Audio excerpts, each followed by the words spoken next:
జ్ఞానశ్రీ.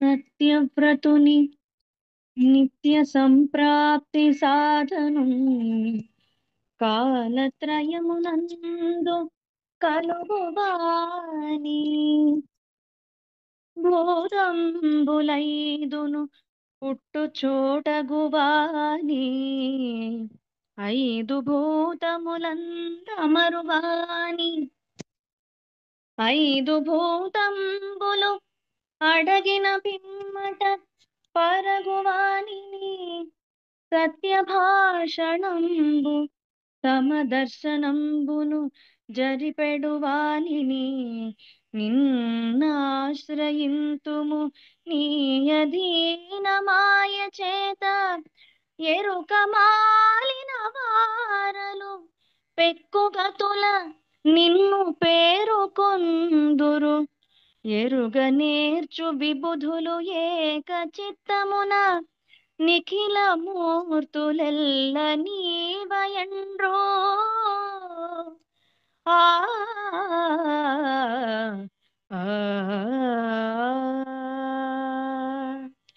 దీనికి తాత్పర్యం నువ్వు కృష్ణుడికి దేవతలు చెప్తున్నారు, సత్యాన్నే వ్రతంగా కలవాడివి, మోక్షప్రాప్తికి సాధన రూపుడైన వాడివి, భూత భవిష్యత్ వర్తమానాలు మూడింటిలో నువ్వు ఉండేవాడివి, పంచభూతాలకు పుట్టుక స్థానమైన వాడివి, ఐదు భూతాలలో అంతర్యామిగా ఉండేవాడివి, అంటే ఐదు భూతాలలో లోపల నిమిడి ఉంటావు, ఐదు భూతాలు అంతరించిన తర్వాత కూడా మిగిలి ఉండేవాడివి. అంటే ఇప్పుడు మన ప్రళయం వచ్చినప్పుడు అంత ఆ, ఖర్చు అయిపోతుంది అంటాం కదా, ఆ విధంగా ఐదు భూతాలు అంటే గాలి, నీరు, ఆ వాయువు, ఇలాంటివి ఐదు పంచభూతాలు అంతరించినా కూడా నువ్వు మిగిలి ఉండేవాడివి, సత్యాన్నే మాట్లాడేవాడివి, అన్నింటినీ అందరికీ సమానంగా చూచేవాడివి. ఇటు నిన్ను శరణు వేడుతున్నావు.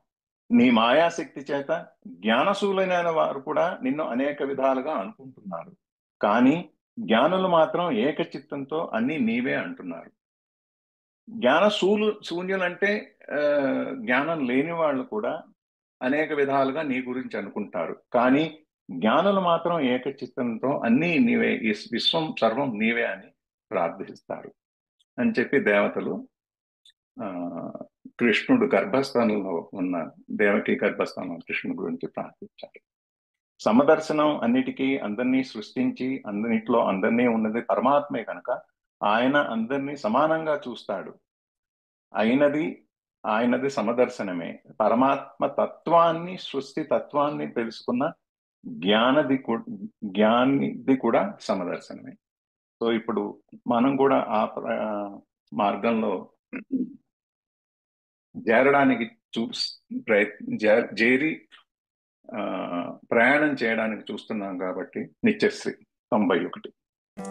ప్రకృతి ఒక్కటి పాదు, ఫలములు సుఖ దుఃఖములు రెండు, గుణములు మూడు వేళ్ళు, తగురసంబులు నాలుగు, ధర్మార్థముఖరంబులెరిగెడి విధములు ఐదింద్రియంబులు, ఆరు స్వభావంబులు, ఆశోకమోహాదులూర్ములు, ధాతువులొక్క ఏడు, పై పొరలినిమిది ప్రంగలు, భూతంబులైదు, బుద్ధియు మనోహంకృతులను,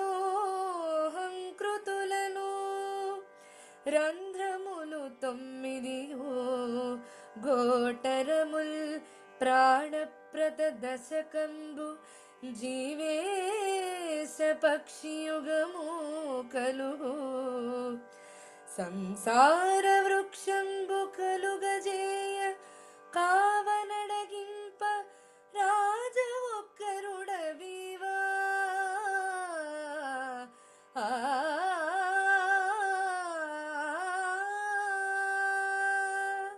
జ్ఞానశ్రీ ఇందాక ఫస్ట్ పద్యం పాడిన అమ్మాయి, ఈ అమ్మాయి ఇద్దరు పాడుతా తీగ ప్రోగ్రాంలో, బాలసుబ్రహ్మణ్యం కండక్ట్ చేసిన ప్రోగ్రాంలో పాల్గొని చాలా అభివృద్ధి చెందారు.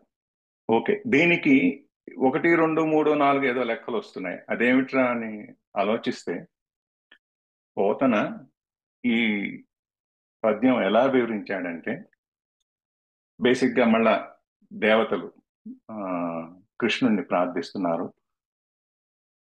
అంటే ఇదొక సంసార మహావృక్షానికి లెక్క ఇస్తున్నాడు అనమాట ఆయన.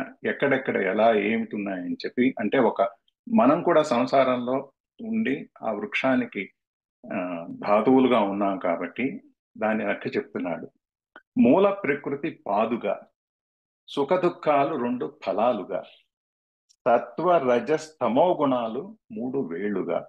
అంటే 3 గుణాలు 3 వేళ్ళు, సుఖ దుఃఖాలు 2 ఫలాలు, మూల ప్రకృతి పాదుగా, ధర్మార్థ కామమోక్షాలని చెప్పబడే పురుషార్థాలు 4 రసాలుగా, శబ్ద స్పర్శ రూప రసగంధాలను తెలుసుకునే చెవి, చర్మం, కన్ను, నాలుక, ముక్కు 5 ఇంద్రియాలుగా, జ్ఞానేంద్రియాలుగా, కామ క్రోధ లోభ మోహ మదమాశ్చర్యాలనే 6